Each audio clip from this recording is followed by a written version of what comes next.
Hello, hi, I'm Angela, and this is my channel, La Luna Ray. Please come into my space and my energy. You are welcome, because today I'm going to do something I've always wanted to do. This is probably way overdone, and it doesn't matter, I'm going to do it anyway. I've always wanted to talk about tarot. Tarot is something that is so near and dear to my heart. Oh my gosh, if I could give you the whole story of how I even got into doing tarot cards, you wouldn't even believe me. But the truth is, one morning, if you told me the night before that I was going to buy tarot cards, I wouldn't have believed you. I would have been like, what are you talking about? But that is exactly how it happened. I just opened my eyes one morning, and I'm telling you, the intense urge to go and buy a tarot deck, something that I wasn't even thinking about doing, wasn't on my mind. I didn't have any reason for it to be on my mind. No movies, no anything. There was nothing. There was no reason. I just woke up with an intense urge to go buy a tarot deck. And let me tell you, it was very strange, but I followed my gut. I did it, and this is where I am, and I have no regrets. So I want to talk to you about the decks. What I want to do is kind of go through every single tarot card, all 78 cards, and I want to give you a very in-depth take, my personal take on the cards, the standard version, standard definition of every card, and also my personal definition of every card, because those are not one and the same, and your personal definition, it could be different too, and that's exactly as it should be. You should know the standard definition of every card, but you should also know you should also get to know your personal definition of every card. So yes, let me show you. So I want to just kind of start by saying, the first thing you need to do when you're learning the cards, if you've never gone through the cards before, is get your own personal tarot journal. So this journal is something that I created. This is the second one I created. I did a smaller one years ago, and I upgraded to something a little bit bigger. So in this book, you will see that I have every single card written with I don't know, maybe not, you can't see it, hold on. Okay, so in this book, you can see it a little bit better. In this book, you can see that I have pages and pages of information on every single card, right? Like, I have down the standard definition as well as my personal definition, okay? So that's what I've got going on in my journal, and that's what you need to do. You need to get yourself a book. You need to start writing out the definitions to every single card. And actually, let me show you this real quick. At the beginning of my book, I do have like a quick blurb of it's like a protection prayer over my book, over myself, over my readings. It's really, I don't want to say, it's more than just protection. It's more like a blessing on my readings, a blessing that I'm always connecting to, connecting through God's personal love. I don't know if I'm saying that right, but just kind of inviting God's loving energy, inviting, just adding that divine touch to every reading that I do. So that's at the beginning of my book, and then I go on into every single, and hold on, I'll show you. And so what I have here is a card actually glued inside every single page of my book. There's not every single page, but I dedicate 2 pages, and sometimes when I need more information, I'll actually glue in a little third page in the center there. But I have every single 2 pages dedicated to one card. So that way, every time you look, there's one card, 2 pages worth of definitions. Okay, so I got those cards glued into my journal from, you know how you can buy, I bought like how many tarot books did I buy? Like, just giving me more information about someone else's take on what the meanings of the cards are. I took one that was kind of more basic, but the pictures were great. I took that book, I cut all the pictures out of the tarot cards, and I glued them into my journal. Perfect. It worked out great for me. All right. So without any further ado, let's start with the Fool card. I've got it here for you. I've got this beautiful big deck, the Fool card. And so what I want to start by saying, since this is the first video that I'll be doing on tarot, I do want to say that the Fool card kind of starts out, he is like the antagonist. He is the antagonist of the tarot deck. He is going to go on a journey, kind of what's called that hero's journey, right? It's really the Fool's journey in tarot, but it's on his journey. He's on his journey, and he's going to run into so many different people. Like, he's going to run into the magician. That's the first person he runs into. So he hangs out with the magician for a little bit, learns a few things. Then he runs into the priestess, learns a few things from her. So on and so forth, right? He goes throughout what we call the Major Arcana, which is 22 cards. And so he learns so much from all of these characters, and that kind of builds your story and kind of helps you understand the energy of every single one of those 22 Major Arcana cards. So with all of that said, let's just start talking about the Fool. The Fool is ruled by the planet Uranus and the element air. So every single tarot card has a planet and an element associated with it. So the planet Uranus, the words I have down is rebellion, revolution, and reform. So this is the planet where you're kind of taking some chances. That's why it's kind of associated with that Aquarius energy, right? You're doing things a little differently, but that's not necessarily a bad thing. It could go sideways on you, that's always possible, but it could be spectacular. So that is the energy that you're stepping into when you see the Fool card. And like I said, the element is air. Element of air has a lot to do with mentally thinking. It's kind of like you're transitioning even your thought process, and you're starting to kind of make ideas, come up with ideas that you might want to implement to really make some big changes in your life. So that's what's going on with the Fool card. And that is really what's happening before you start to manifest something, right? Before you start the manifestation, really kind of thinking about doing something. And that's exactly what you're seeing here. He's on his journey. Has he started his journey yet? No, but he's about to, and he's made up his mind.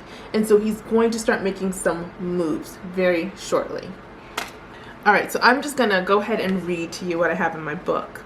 The Fool doesn't know what he doesn't know. No expectations, no fear. He is an empty vessel, which is why you see the 0. Oh Lord, oh good, there it is.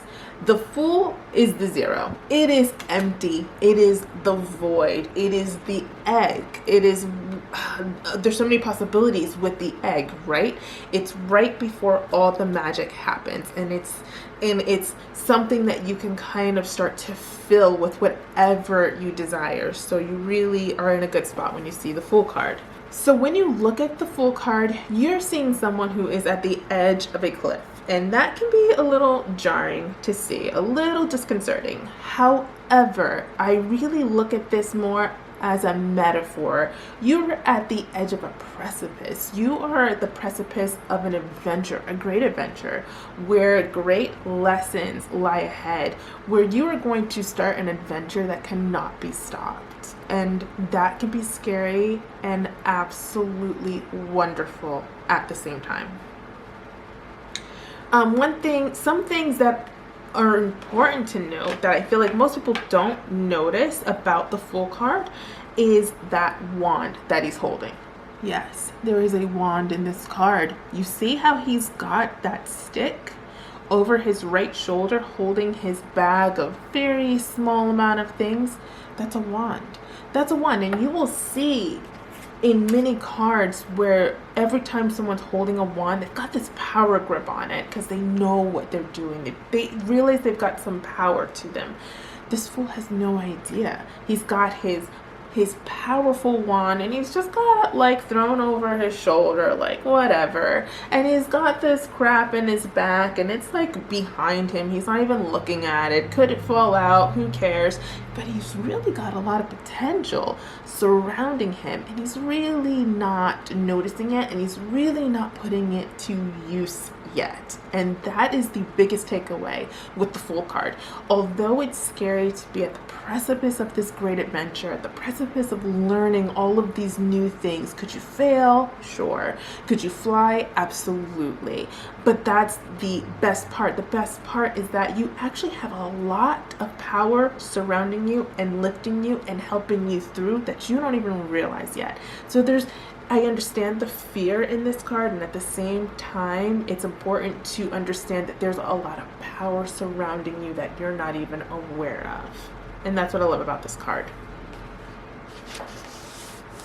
Now, as everything, there is always the underside part of the cards. And the underside, I just mean in reverse, good old reverse. Now, I'm going to be completely honest with you, I do not work with reverses. I never worked with reverses.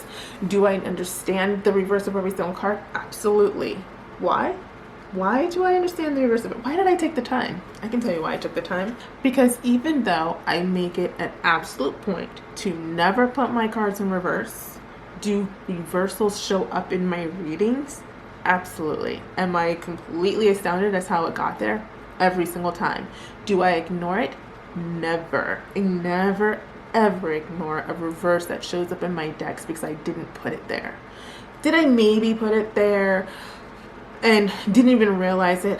Sure, of course. But that's not the point. The point is the universe made sure that this reverse showed up, and so I'm going to read it as a reverse. I always take the time to never put reverses in my deck because I just don't. It's just the way you'll make up your mind what you want to do, and that's cool too. But for me and my own, it's no reverses for me. But they still show up, and I still read them. So let's talk about the reverse of the Fool card. So the Fool card, while I want to mention in the reverse section here that there is, the Fool card comes with an unconsciousness, okay? There's a lot of potential, there's a lot of adventure. Hold on, how do I want to put this? There's a lot of untapped potential sitting inside of the Fool card. So although that potential has not been reached or even realized or anything, it doesn't mean that it doesn't exist. All it means is that there's a space where you're just kind of unconscious. The best analogy that I can come up with is when someone's asleep. Right? Their brain is there, their brain is functioning, everything is workable. Their body is workable, their muscles are workable, everything is fine, but they're just asleep right now, right? They can wake up and there's all the potential of what they will achieve once they're awake. Well, the Fool card is someone who's still asleep. They are unconscious. So in this space, you are both foolish and you have this wise potential about you. You can always wake up and start doing some great things. But in this space, you're not using any of that. There's just unused potential. And you are what they call the Fool. Okay. In reverse, this card, and I just want to read straight out of my book. Beware of reckless lessons, wildness, crazy schemes. With this card, wild abandon and lack of responsibility. So depending on the surrounding cards, and especially if this is in reverse, you're looking at someone who's got these lofty goals. You know what I mean? They're making strange plans that really aren't going to pan out.